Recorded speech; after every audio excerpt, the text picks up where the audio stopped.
MLS Division One. Those are two destinations most family hear about, talk about when they start thinking about the pathway in American soccer, at least in our case. But there may be opportunities inside the system that a lot of us just don't realize, and we should be asking those questions.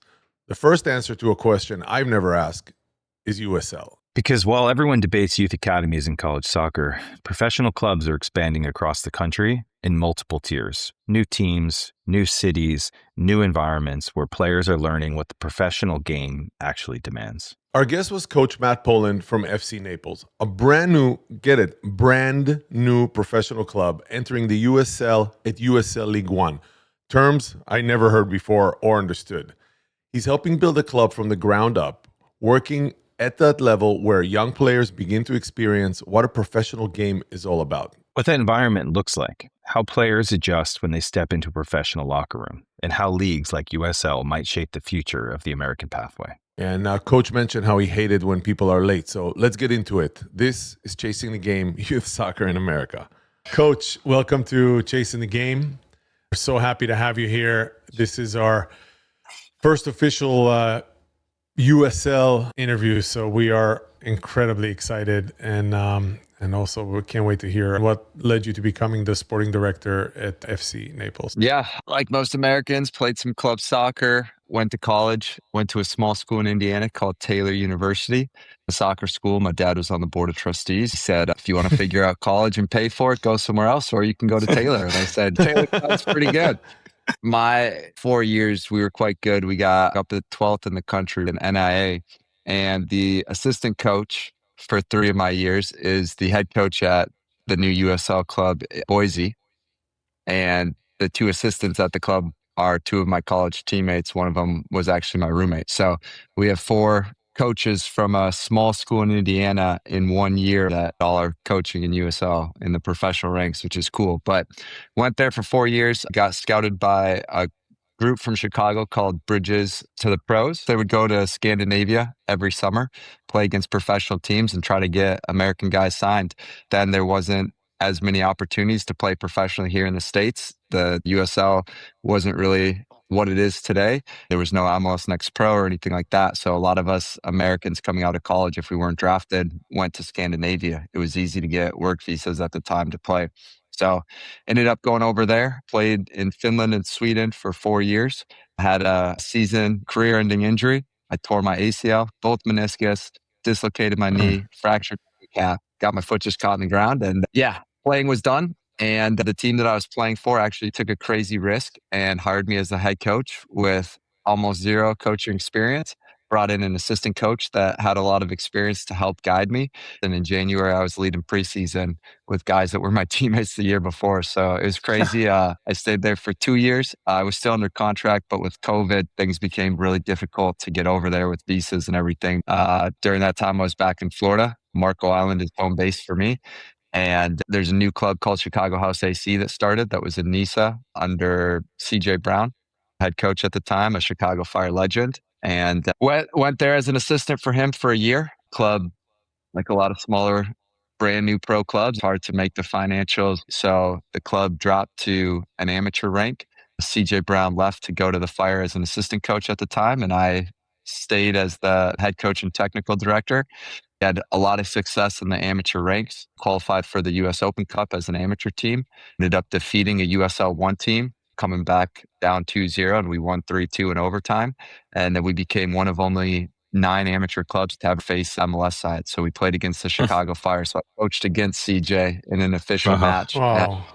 It was crazy. We had a center back who's 18 who has prom the next week, and he's defending a striker on $0.2 million. Like, it was just unreal. And we didn't sit back. We didn't just park the bus. We ended up losing 3-0. They played all first team guys. And we hit 3 or 4 really dangerous chances that we didn't capitalize on. So for an amateur group going against an MLS side, really proud of them. Through that, FC Naples announced a brand new team. I was down here. They had a welcome party. So I literally just went up to the CEO at the field for their welcome party. And I was like, hey, you guys need a coach. I'm a coach that already lives here. Let's figure out a way to make this work. And that's literally how it happened. You know what I love is that it shows it's the true heart of a footballer, is that the memory of the small details of a certain game where you see it a certain way. We didn't really park the bus, but we played really well, and you remember the score and you remember how it goes. And it's this idea of culture that we talk about all the time. It doesn't really exist here, and I can just hear it in you, that love for soccer, and it's wonderful. Hey, Coach, so launching a professional club is something very few people get a chance to do. A lot of our focus is on the youth side, development, pathways. When you set out to launch this professional club, what was the conversation around how important the youth side is to you? You have a grassroots type of club at the moment, but what does that look like in the future? How do those two things come together and the importance of them?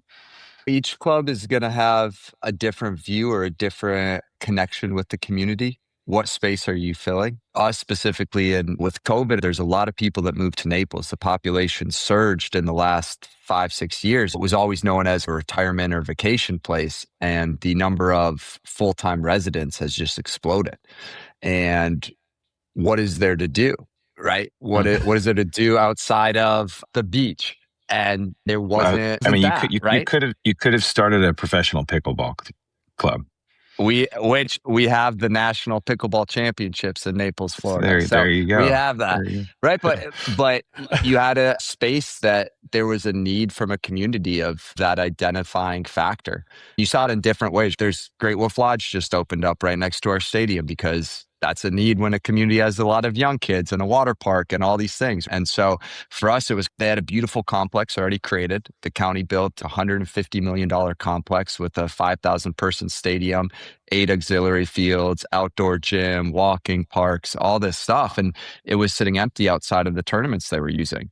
So you have a stadium for a pro team. Biggest hurdle is finding a stadium to be a full-time resident. And we were able to get a deal done there. And then with all this youth coming in and youth soccer, it was like, hey, what's the pathway for a youth soccer player in this area? Where do you go? What's that roadmap look like? How can a coach tell a kid at 5 you can be a pro if the closest professional team is 2.5 hours away? How does that look? How do they get seen? How do they dream? And so for us, I think it does 2 things. One, it gives that supporting factor from the community, something that we can all rally behind, because a lot of us are originally from somewhere else and have an identity of the Bears fan, the Giants fan, the Jets fan, but we can all rally behind the crest that is FC Naples that unifies us. And then really important is for the youth in the community, gives them something to work towards and dream about achieving one day. You're building a club from the ground up, but what comes next? Is it style of play? Is it a roster? Is it the academy structure? Help us understand what's behind building a team. It almost sounds like science fiction. Laurent, you forgot the budget. Well, let's assume they have a budget. Otherwise, they wouldn't be here, right? And Yeah, I think there's a lot of different ways to do it. Felt very blessed going into the position I did go into. One, I'd been with Chicago House, which was a brand new professional team. And the CEO and president of Chicago House is a guy named Peter Wilt. He's won, I think, 4 U.S. Open Cups with Chicago Fire, the one that gave Bob Bradley his first head coaching job. And then he since then has started the Chicago Red Stars, Forward Madison, Minnesota United. He turned professional. So I think it's in total, he's had a hand in 10 different professional teams.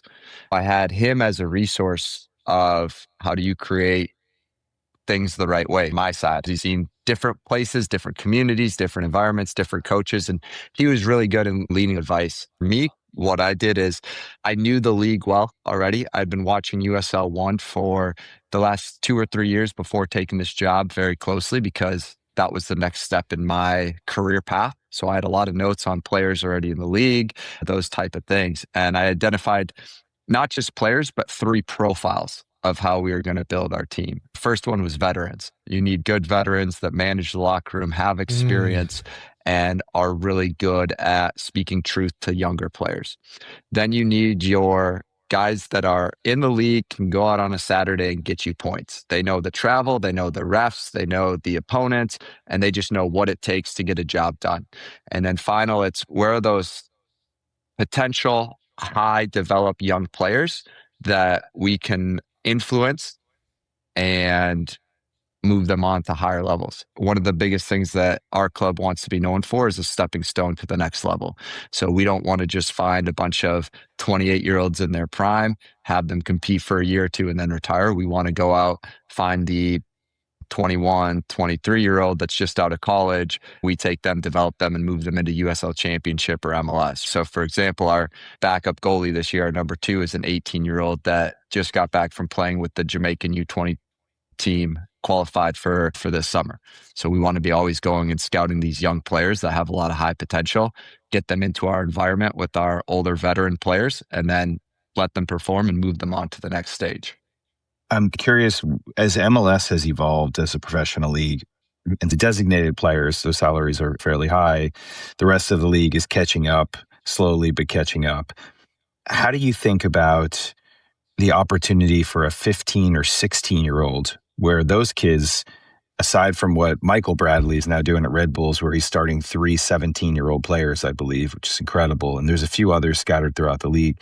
But how do you think about providing opportunities for those types of kids, owning their rights, developing them, and then potentially moving them on also? And I've heard that USL looks at that as an opportunity to potentially find those younger kids, give them those opportunities, and then move them on and develop and make some money doing it. I think where USL really sits in the space of developing, if we're talking about maybe it's a national team player that's at their youth level, I think that MLS is a great pathway for identifying. You have amazing coaches. The struggle, the gap between an MLS Next Pro team and a first team. Pro environment, you have 15, 16, all the way to maybe 24, 25-year-olds. It's much more about development than winning. What you get in USL is you get grown men that have to win to put food on their table. And so you get the realism of what professional sports looks like. And so I think there's a lot of ways that loaning these younger players out to, hey, this is a professional environment. These are grown men that you're going to have to compete against, and the pressure's on to win. People are losing their jobs. Loaning them for 5 months, then bringing them back into that MLS space with the understanding the difference of what academy is from professional. And I think some of those younger players are going to be much more ready for finding moments to play in the first team and understand the responsibility that it carries playing professional minutes. So help me out, because I really, obviously, I'm learning as I go, but I know the pyramid, the U.S. soccer pyramid. So would a USL one team or a pro team, would that be an equivalent, let's say in England, of a second or third division team, where you would have the players that eventually, hopefully, when you say move up, they would move up to a second or Premier League team? Or is that really its own universe? So right now in the US, it's a little bit tricky because we have multiple pro leagues at the same tier. USL One and MLS Next Pro are both third division professional soccer. Then you have USL Championship as the second tier of professional soccer, and then the MLS as the first tier. And what USL has announced is a plan to start a Division One in the next couple of years that would be at the same tier as MLS, obviously with different rules and regulations, but they would both be viewed by US Soccer, the federation, as Division One status. Promotion relegation within USL being the biggest differentiator. So 3 leagues, 3 tiers within one league with promotion relegation. This is probably the first interview that I'll come out knowing less. That's impossible. Yeah, it's impossible. And guess what? It's actually happening live right now. Wow, it's unbelievable. So you're building a club, and now youth is an important part. I mean, especially we have kids in youth academies. We deal a lot with youth soccer here. Is this an important part of a USL team? Yeah, for us, we were specific in starting out just as a men's first team. We didn't want to be a mile wide and an inch deep. Some clubs go in right away, build the academy system, all of that. For us, there was already some really good academies in town, and we decided instead to just bring them in and partner with them, and then just be that first team option that wasn't already in the community that we're playing in. And so for us, we're always looking for academy players. So in USL, you're allowed 2 academy players on a game day roster, the 18 professional players. So a normal roster, you can have 18 players on. If you have academy players, you can have then up to 20, because they want to encourage opportunities to play academy players if it presents itself in the game. We quickly signed a few academy players from the local area that were playing for some local different clubs. And even this year, we have probably 7 or 8 guys under the age of 21 that are in training with us almost every week that we're trying to develop. We'll eventually put some of those guys on academy contracts, and the plan then will 1 or 2 of those guys will put on pro contracts over the next year or 2. So our youngest guy training right now is 16, and our oldest professional is 35. So he's over twice his age. It's The crazy. real team. It's crazy. Wow, Yeah. the real soccer team. What's been the biggest surprise for you in building this out from the ground up? Yeah, I think in terms of 2 different thoughts on it, in terms of the team and then in terms of the sporting side. Yeah.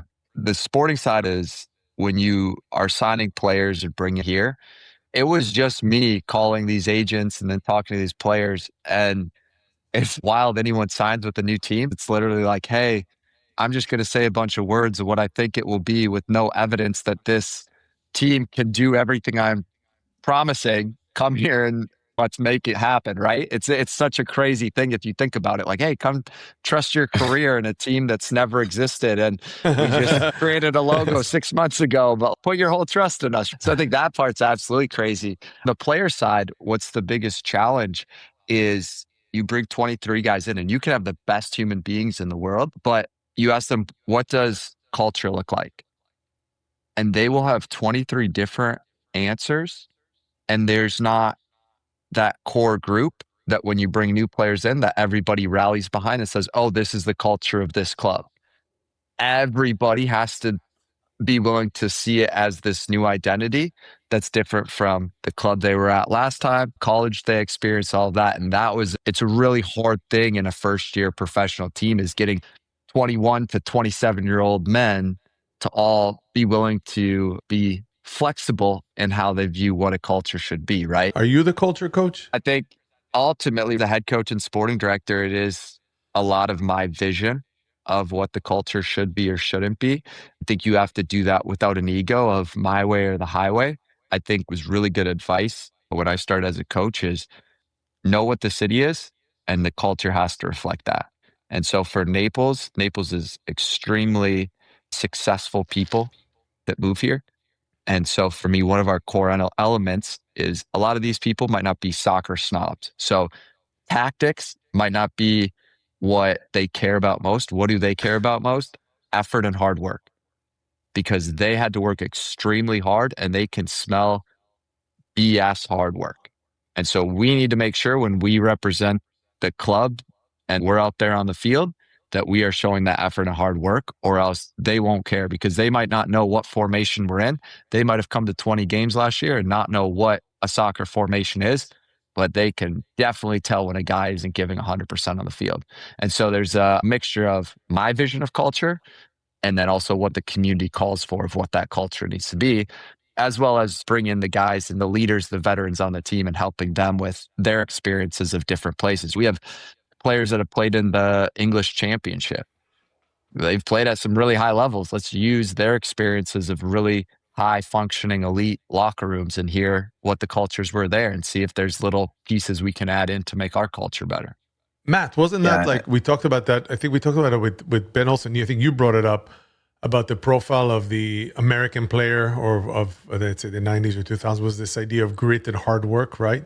Yeah, I think a part of that conversation was it feels like while our technical ability and tactical understanding and the number of players we have playing overseas has increased fairly dramatically, we somehow lost the identity of what the American player is. And unless you think differently, but when I think of the national team, I've struggled to figure out what the identity of that team is. I hope they're incredibly successful and figure out what their identity is at the World Cup this summer. Let's hope. In general, I think the American player has lost that identity over time. And then I guess just on top of that, when you mention a 35-year-old, a 16-year-old, and then guys from the English Championship, I would think one of the most challenging things, especially when you're managing a professional roster, is that you have guys who are maybe 21 or 22 who are pushing to get to MLS or pushing to get to Europe or whatever it may be. And then you've got guys at the end of their career who are just trying to hold on and want to play professionally and make money make whatever money they can. And then you've got these 16-year-olds who are literally just at the beginning, aren't even quite pros yet.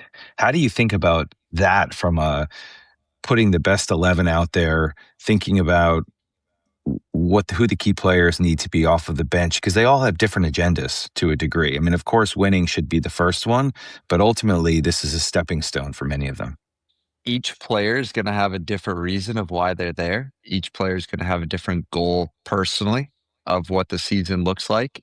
How do you have team identities of what our goals are going to be as a team that don't conflict with what individual goals can be? So they can express their individual goals, but it has to be inside of what's best for the collective. And that's a really challenging thing because obviously, as humans in general, not even talking about my team, but just humans in general, we tend to be selfish and think me, me, me. And in a team sport of 11, having 23 signed guys, knowing majority of the guys, over half the guys, won't start every game. So you have to be very selective in who you bring in, especially the older veterans. If they're just trying to keep playing pro and they don't really have an interest in being a good professional, still doing things the right way, helping develop the next young player, then they don't fit our profile of an older player. And so we were very selective in those veteran roles because they can influence so many of the players below them. They have the biggest stronghold in the locker room. And a 16-year-old is going to look up to the guy that has 13 years of professional experience because he goes, that's only 3 more years than I've been living. So, it's Wow. very tricky though, right? And I think what's really the biggest thing that I look at is for me as a manager, it's managing the players off the field more than the tactical on the field. Tactics are probably 20%. The social of each of those players in the collective is probably 80% of the job. So just back to the parents a little bit. What do you tell that 17, 18-year-old American kid who's coming in to play and all of a sudden a variety of ages where they're used to playing their own age and all of a sudden they're thrown into this absolutely melting pot of just chaos? Yeah, usually what I find is don't say much. The first couple of days, the older guys are nice to them because they're just figuring it out. 2-3 days in, they mess up a possession drill or something. And the players will usually be the first one to let the player know. They have no fear in telling this 16-year-old if he's screwing up the activity.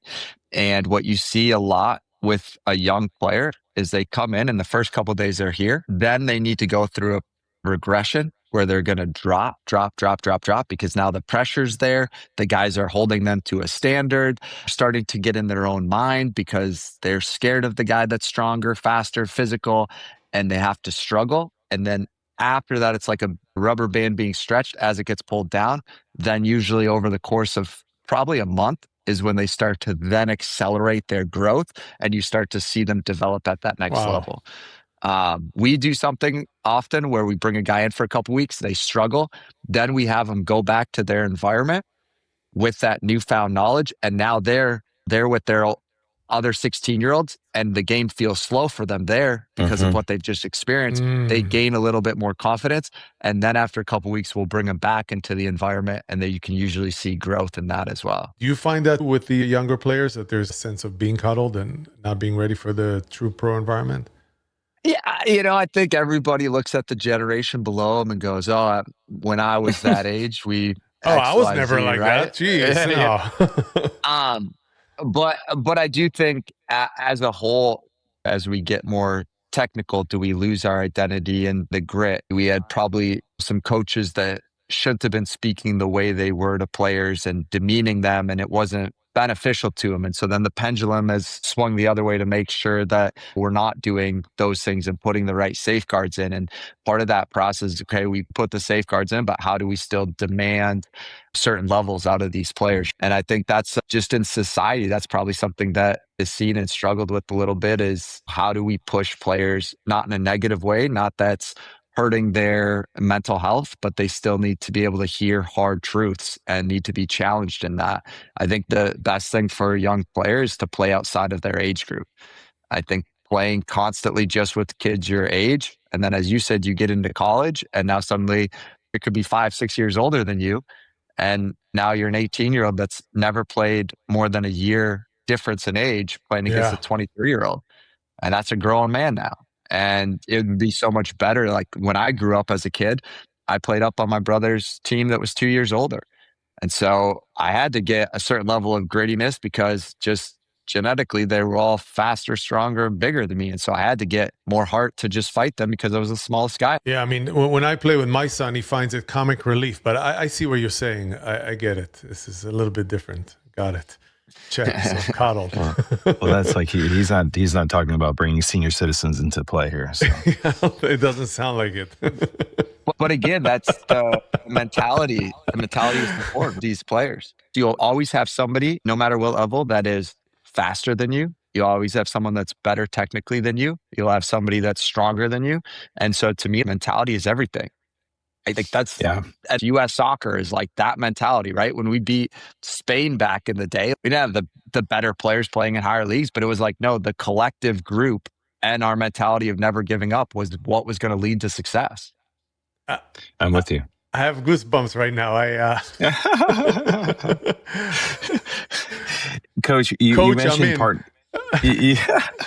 Don't put him in, Coach. Put me in, Coach. Come on, put me in. 5 minutes, 10 minutes, how many minutes? Put whatever you need, Coach. I'm in. You mentioned partnerships with the youth academies. I'm curious what that looks like. Is it MLS NEXT clubs? Is it ECNL clubs?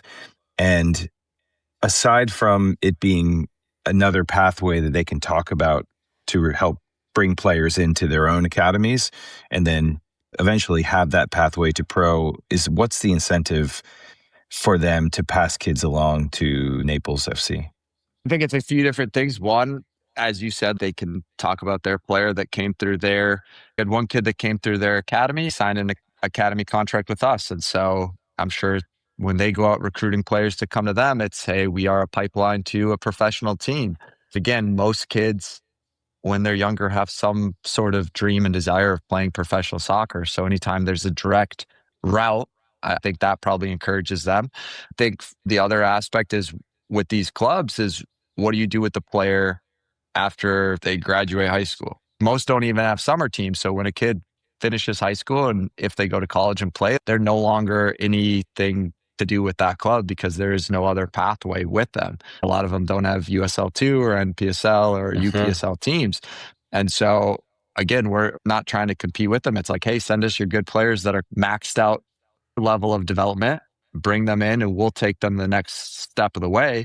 And then that's the same with what we're doing. As soon as they max out USL1, our striker this past year came to us second in the league in goals and he ended up being sold to a USL championship team. I think there's a shift in soccer. It's become so much of a money grab in a lot of places that everybody's like, well, what do I get out of it? And I think there's should be more of a shift of worry about the kid and their development. Well, that's amazing. But for example, this level of USL or FC Naples, I mean, obviously you're mentioning an enormous amount of horizontal and vertical movement of players. Is there a business model idea of developing players and then selling them off to, let's say, teams abroad? Is there such a structure in place? Yeah, so USL is starting to get there. They've had a few sales now over to some bigger leagues in Europe. Second division in Spain last year, they had a big sale. They had to a League One team in England as well last year. It's still a lot more USL to MLS and then MLS to Europe or South America. USL doesn't have quite the network yet, maybe, to have all of those ins in different places, but it's definitely growing. The number of players being sold upwards, though, has increased dramatically the last few years, which is great to see. And so I think as a league, the league itself is starting to also realize, like, hey, this is another really good way to bring money in, right? That's real money to put towards your roster in the next year. Yeah, no, it's a great idea because right now everything seems so narrow. You go to college or you could play at an MLS club, which is chances are minuscule. It's a pretty exciting prospect to think for parents too, that there's this other path out there for young players that also develop and move forward. So that's why it's such an important conversation.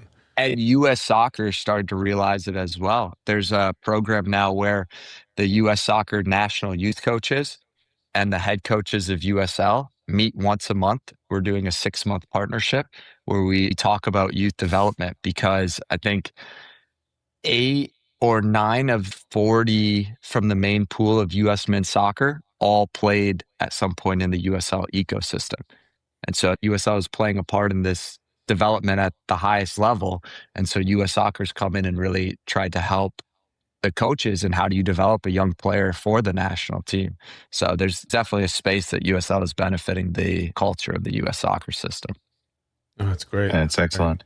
I'm curious. Go back to the 16-year-old, and then you've got 29-year-olds up to 35-year-olds. How far along a 16-year-old is now versus how far along a 16-year-old was 10 years ago when you were in some of your pro days? I think tactically is probably the biggest change. And when I was growing up, a lot of my coaches, until I got to a certain level, never really played or played just for fun. And then now you have every coach that's coaching at a youth level had a career as a player themselves. And so the amount of information, and obviously tactics have changed a lot from the early or late 90s to the early 2000s to now. There's been a massive switch. I remember when I was playing high school soccer, we were playing stopper sweeper Yeah. in a 4-2. And me, Yeah. by the way, me That's too. amazing. But you're much That is younger amazing. than me, so that's even Yeah. even scarier. Yeah. Yeah. And so like I don't think a 16-year-old would even know what a stopper sweeper is in today's game. There's a deeper understanding of how the game should be played. And there's been obviously a bigger emphasis on that just across the board, even at the highest levels of soccer. Tactics have become much more important.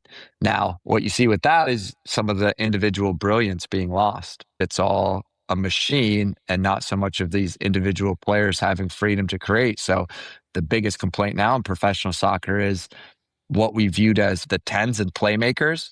That's a dead position in professional sports now, because now everything is much more rigid and game model built that we don't have space for that 10 to float around and sit between the lines and just kind of have the freedom to express themselves. Right now, everything is locked in and has to be methodical to the team and how you play. So you see that, and then you see with 16-year-olds too, I think the professionalism part, they're much better at than back in the day. And I think that's because of social media.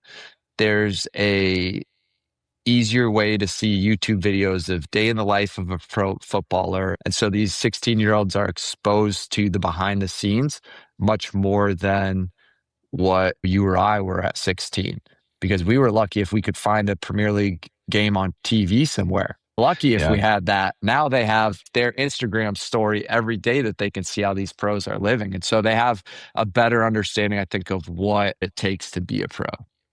Speaking of the younger players, and what is a non-negotiable for you as far as traits when you're looking at players? Yeah, it sounds like a cop-out maybe, but it's like the effort and hard work is one of those that's non-negotiable. The problem is in sports, because it's not life or death, it does become something that's optional, right? I look at my grandfather, 18 years old, and he gets put on a boat to go over to Europe and fight against the Nazis. Like, he had to grow up quick, and he's 18 years old. And if he doesn't do what he's supposed to do, the consequence is extreme.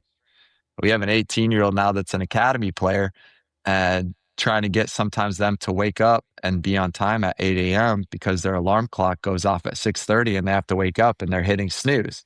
Okay, you might be 18 and in society now, we only expect this from an 18-year-old, but I know what an 18-year-old is capable of doing if challenged and pushed and motivated. And so it's really getting some of those bad habits out of a player. Another one that's really a challenge with a player, but so important, is communication. Because they live on their phone and text messages and that, they don't know how to look a coach in the face and have a hard conversation. Wow. They can't call me and say, hey, coach, my mom set up a doctor's appointment for me tomorrow. I have to get it moved.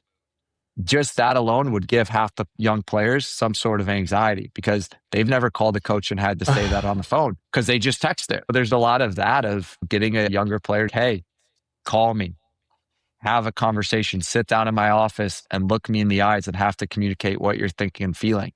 And after a while, when you force them to do that, you see a lot of growth. One thing for us, I don't allow cell phones at any of our meals. And every single time, without doubt, there's a fight against it. And 10, 15 minutes into the meal, they're all talking, laughing, communicating, sharing stories that they never would have been if they're glued to their phone. But every single time it's a fight because they only know one way and you're trying to teach them a different way in the culture. I think it's amazing. I mean, you talk about building culture. How can you build culture with a bunch of players who aren't present other than when they're actually on the pitch? A lot of that communication bonding happens off the pitch. And to your point, I mean, I think that's a real issue. For youth players, it's like they finish a game, they get on the bus, and the first thing they do is sit there and look at their phones. Instead of talking about what just happened, unpack the entire game, good or bad, on the ride home, on the bus after a match. Yeah. Now, flip side, technology, they all have in our league, and the next day they can get 3 minutes of every time they touch the ball in an itemized defensive, aerial, passing, whatever. So it's everything has trade-offs of the pros and cons with every tool, technology or whatever. I think it's just really, maybe the right word with everything is intentionality. And when you lose intentionality with whatever you're doing, whether that's a drill on the field, whether that's communication, if there's not intentionality, then what are you aiming for? Where are you going? What direction are you heading? So I think there's some amazing youth academy coaches out there. A lot of ambitious ones, a lot of ones who have gone through up to their B, up to their A license, who want to become a professional coach at some point. What's your wisdom around that? What does that path look like? I mean, they can't all walk into a launch party and say that they want to be a coach and a sporting director. And you had real experience, and it sounds like what you did with the Chicago club at the amateur level was incredible. But what does that look like? I think first and foremost, there's not one pathway. Connections are everything in the game. And where you go and what route you take. You know, you can go the club route and then use that to get into a MLS academy and then build your way up to the second team and make your way to the first team. The easiest is if you have a playing career. If you're in the pro ranks, it's a lot easier to get a job in the pros. Coaches go through the college ranks and make a powerhouse in the Division I program and then use that to translate into the pros. I think for me, it's always like, are you learning? Are you growing? And are you making connections? And usually if you do those two things, the pathway takes care of itself. Because if you're putting yourself in an environment as a coach where you're being forced to learn and grow, so many people think coaching is about teaching. And obviously, yes, you're constantly teaching, but you can only teach what you know. And so first and foremost, you need to worry about yourself learning and growing. I think too many coaches get comfortable and stop that process and worry about what can they tell others instead of what can they continually learn. For me, it's like I have mentors that national team, MLS, whatever, and I'm calling them after games looking for advice. Hey, you've experienced this. You've been a coach for 25 years. What did you do when this sort of thing happened in your team? And it's the humility to understand you don't know everything and then ask why. And if you start to think of things as why, and that's a big issue with young players today. We joystick as coaches. A lot of coaches joystick. We don't make the player ever ask why. We say press. Well, why are we pressing in that moment? If the player doesn't understand, he's not actually making decision. So there's not any learning. There's an action happening because we yelled, but there's not a deeper understanding because they don't understand the why. As a coach, it's like, okay, am I learning? If I'm learning, my players will usually learn and grow as well, which ultimately people want to see success. But at the levels that you're dealing with, almost the why is not too late to teach the why. That's something that should happen in the early stages of academy and youth development, or not necessarily? Yeah, I think at a certain age, maybe there's exceptions to it, which is why it's a rule, but you can't put in what somebody doesn't have. And that's not just soccer. I think that's just life. And now there's exceptions, but I think it has to be a very critical moment that anybody in life at an older age wants to change and has to be so motivated. And most people, it doesn't become that at a certain age. I think obviously younger age is better. And I personally think we have all these coaches that aspire to be professional coaches. And it's hard to coach youth because you have to coach multiple teams to be able to make it work financially. If you want to be a full-time coach, you can't coach one U12 team and financially make the same as coaching a professional team. And I wish that wasn't the case, because I think we, as a country, if we put all of our best coaches at U12, 13, 14, we're probably really developing these players at the critical moments of their life Wow. and where they're Wow. still open to development at a much different level. I mean, I don't know if you had a chance to listen to the Yeah. episode where we hit on Evan Rosenthal. Evan is is one of the founders and is the president of a kind of a cult club in the New York City area called Manhattan Kickers. So they started like 5-year-olds go through U12. But one of the things he talked about is that he has a consistent group of coaches who know that those age groups exceptionally well, and they know how much you can improve. You can improve 100% in a year when you're 7 years old. You know, you get to 14 or 15 or 16 years old, you're improving in these tiny little increments, right? And those ages where the development is happening, you know, at such an incredible rate, doesn't get the attention it deserves.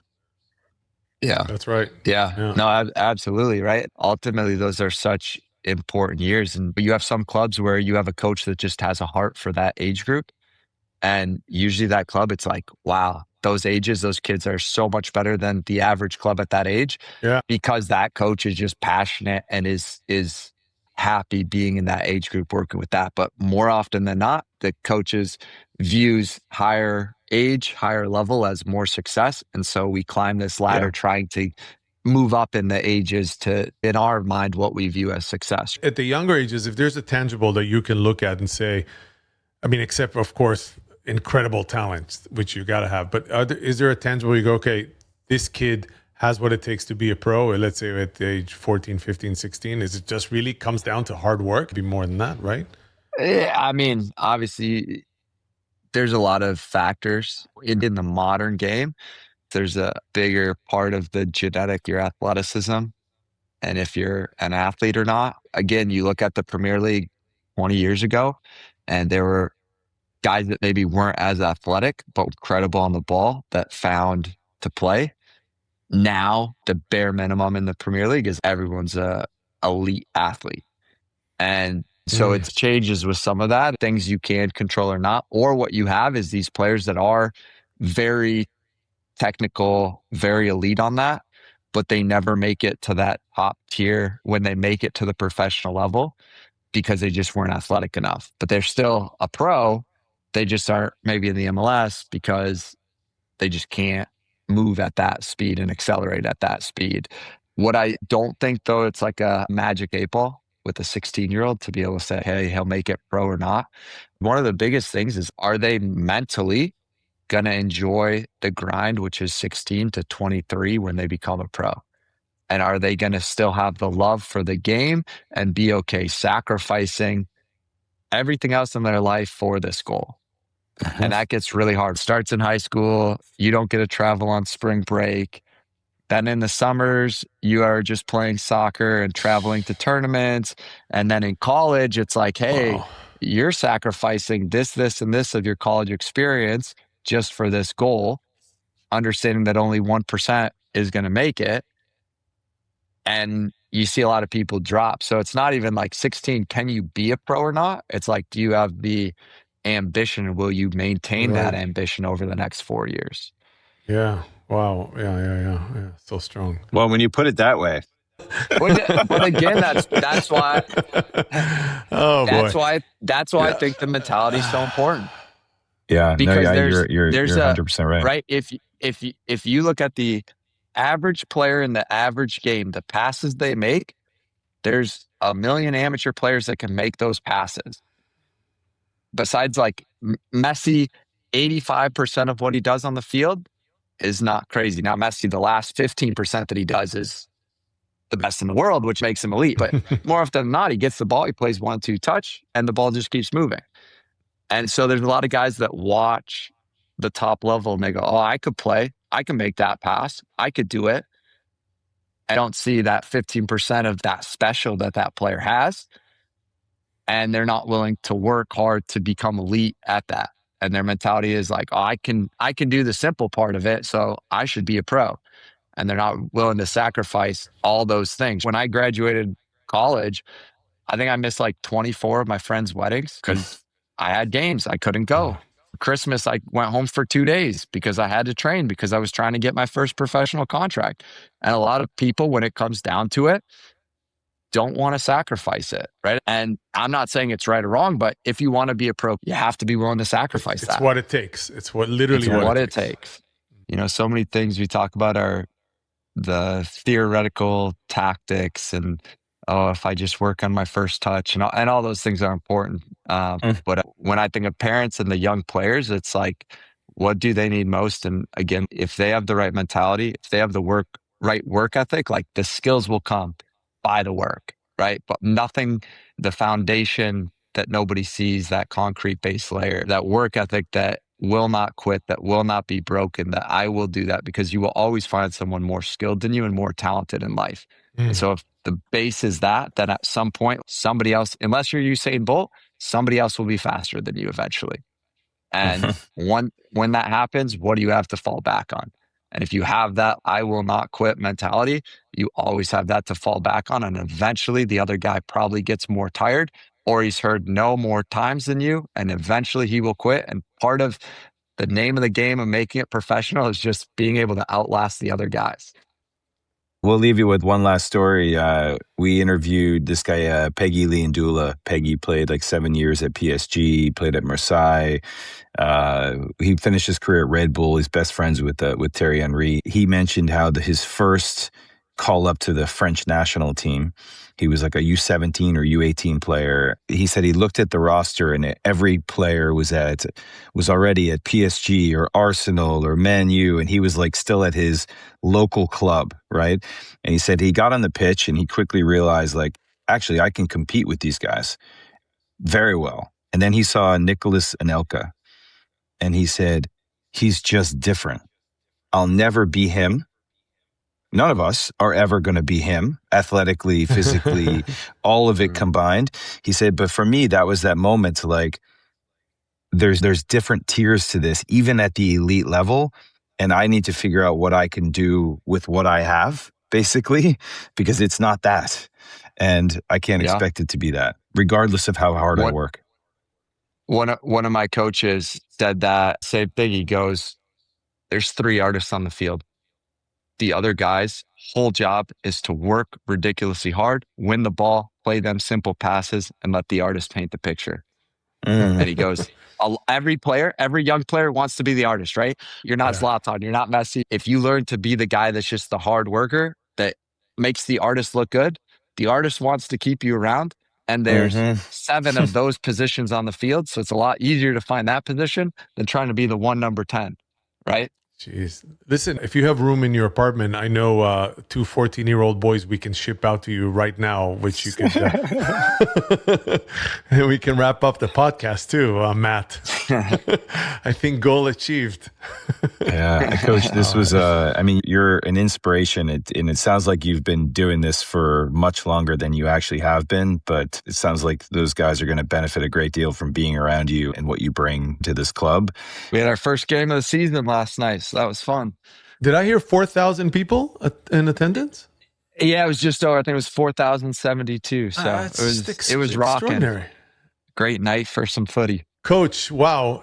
I've got the national anthem playing in the background, and I'm ready to go. I'm going to do a couple push-ups, and I'll get on the first flight to Naples tomorrow. I realized as we wrap up, it took me a while to, like, where's Coach's energy really coming from? Where's all this buoyancy and energy? He doesn't have to deal with parents. That's it. So I got it solved. Click. That's so true. That's the secret right there, right? That's the secret. That's the secret, not hard work or anything else. Oh my God. That's our next season. Dude. All right, man. Coach, wow, what a privilege, okay? Thank you, guys. I appreciate it. The Florida version of wow. One thing, that really stayed with me, Matt, on this is just how Coach described what happens when young players step into a professional environment for the first time. He says it very simply. The speed of play is completely different.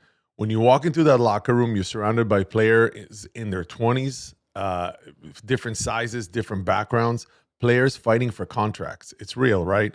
Players whose career depend on their performance. And what's interesting is that he says the first reaction from younger players isn't always success, not particularly surprising. Yeah. Sometimes, though, it's the opposite.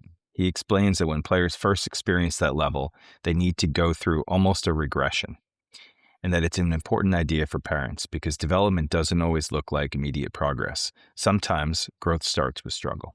It really opens up this idea of, first and foremost, there's not one path. Very important for us. And that might be the most encouraging part of this conversation, except for what I hope would be a huge success for this club. Because if the American game is creating more environments and more levels where players can develop, that means there are more ways forward for our young players. Yeah, Coach Poland, you're an inspiring guest. Really appreciate you joining us. Thank you.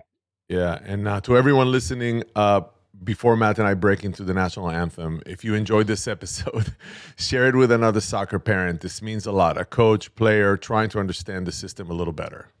Please subscribe. Oh yeah, I forgot about that. And we'll see you next. No, it's always bad. And we'll see you next time on Chasing the Game: Youth Soccer in America.